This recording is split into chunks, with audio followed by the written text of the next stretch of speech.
Hi everybody, I'm Madeline Martinez.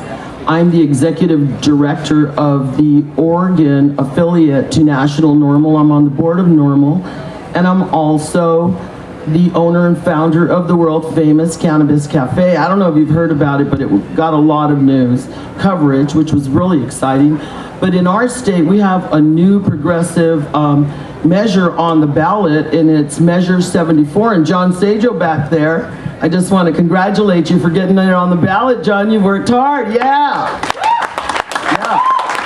It's a regulated supply system for medical marijuana patients. And medical marijuana, what a beautiful thing. That's how I became an activist, because somebody told me no at Kaiser. They said, no, you can't have medical marijuana because you don't have glaucoma, cancer, or AIDS. Well, I don't take no for an answer very well. I'm a product of the 60s, the turbulent 60s, a child of Dr. King, and I don't take no for an answer. I'm one of those fiery Latinas that says, oh, what do you mean no? So anyway, Kaiser ended up giving me one of their first letters saying that it was okay for me to use medical marijuana, and I have been there since the implementation of the Oregon Medical Marijuana Act, fighting in one way or another to make sure that patients' rights were not stepped on, trampled on. And we've actually been able to get 24 ounces of stored marijuana. We started out with 3, which was laughable, because how do you control a plant with 3, make sure that you only have 3 ounces. Well, we fought every step of the way. We finally got, in 2007, 24 ounces of usable marijuana, which was a huge success for all of us. Believe me, it was amazing to be able to have that much at the legislature. We sat down and we spoke with law enforcement. They had been after the affirmative defense for years, and they were going to come and take it and give us nothing in return, and regulate it to the point where there was only 1 grow per residence. So that wasn't going to happen. But I found that legislators are actually really nice people. If you sit down and talk to them, they have stories as well. So please, I always tell people, you got to get involved, like Douglas and Brian and everyone else. You got to get down there and you got to let them know who you are. And we teach, patients and other members of NORML how to use those tools effectively, how to make sure that they go and they make contact with these people. Of course, like everyone else, my dream is legalization. And boy, I really am excited, Douglas, about your language, and I'd like to see if we can do it in Oregon with you. Because I think it's going to take the whole country. Yeah, we're going to have to unite and get this taken care of. Because although medical marijuana is a beautiful thing, in my state, people are losing their jobs every day because of a dirty UA. I mean, it's just not acceptable. They're losing their children. Their children are being taken away from them in dirty custody battles where someone says, you used medical marijuana. I mean, I can't even tell you, if someone tried to take my child from me, I would not be able to breathe. And so to think that someone can take your child from you, even though you've applied for the protections afforded to you, is just not acceptable anymore. That's why I say it's time for us to all stand up. Put the joint down, step away from your bong just for a little while. I mean, I've been smoking since I was 16, and I'm not gonna put it down. I'm gonna smoke until the day that I die. I'm looking for somebody to hook me up with one of those oxygen things, so I can just vaporize through the little nostril part, when I get too old. But no, and I think it's important for all of us. Douglas was just talking about hemp, and I watched Jack Herer, Emperor of Hemp, may he rest in peace, and I actually tattooed it on my arm. I always wanted a big tattoo, and I've got Ty Ma, the first character for Hemp, Ma, on my arm, and that man was a hero to me, and he made me the hemp activist I am today, because America's roots are hemp roots. Our foundation, our economy actually used hemp in it. And why aren't we going back to those roots? I hear people constantly touting, oh, our founders were hemp farmers, because they were smart enough, just like birds, to eat the hemp seed.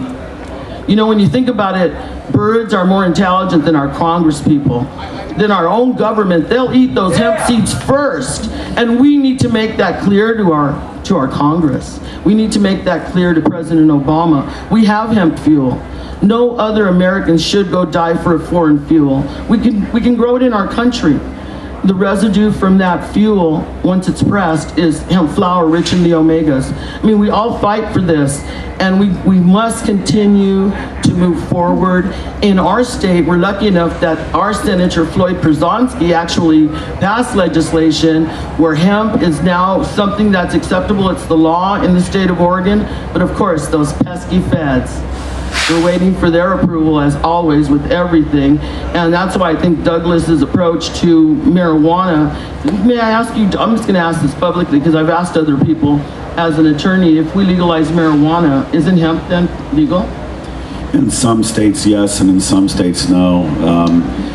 Our initiative removes ambiguity, but a lot of states have measures in place that if the federal government changes its stance on hemp or on hemp permits, that they can go immediately. I know Kentucky's one, I know North Dakota's one. So there are some states that are ready to go in the way they've defined the marijuana plant. So yeah, there are some states that it would be legal the minute the feds say so. Excellent. So I'm going to stop using the word regulate now. I got a good lesson, just like the rest of you. No more regulation. We're just going to legalize. That's the new term. And I don't know what we can say, because when you say the word legalization, it really does scare a lot of people. And when you say the word tax, that frightens them even more. They just want to turn around and run away, because it's scary to think of being taxed again, especially in this economic time. But I think that when we look at our economy, and if we look at the fact that in the state of Oregon, for us, 350,000 Oregonians consume cannabis on a regular basis, according to government statistics. So if we look at that as from an economic perspective, it seems like with medical marijuana patients, we're targeting the wrong segment of the population. We should be targeting that 350,000 people or more, and get these jobs going. We need green jobs. Hey, they don't get much greener than growing pot. I actually went to one of my legislators and said, I used to work in a women's prison, and we have all this property in there. And I said, why don't we use that land? And we have all these wonderful students that know how to grow. Why don't we grow marijuana for the patients in the prison? Security's there. Some people have said I was crazy. Well, maybe I am a little crazy. Maybe I am a dreamer. But I think that we can make it all work with all the money we spend on the prison system. Let's get something in return. Don't you think? I mean, why not? Jeff Merkley now is one of our Congress people, but he had the conversation with me. At least he was open enough to have that conversation. People aren't always trying to get into prison, and it's not easy to get out, I can tell you, for one thing. So hey, why not? But anyway, I am pushing it every way I can to make sure that we let people know that we're just, like myself, I'm just a normal mom blazing the Oregon Trail every day, trying to make it work for everybody. Everybody needs to be recognized as cannabis consumers, not just patients. We have veterans with PTSD, and they don't qualify in our state.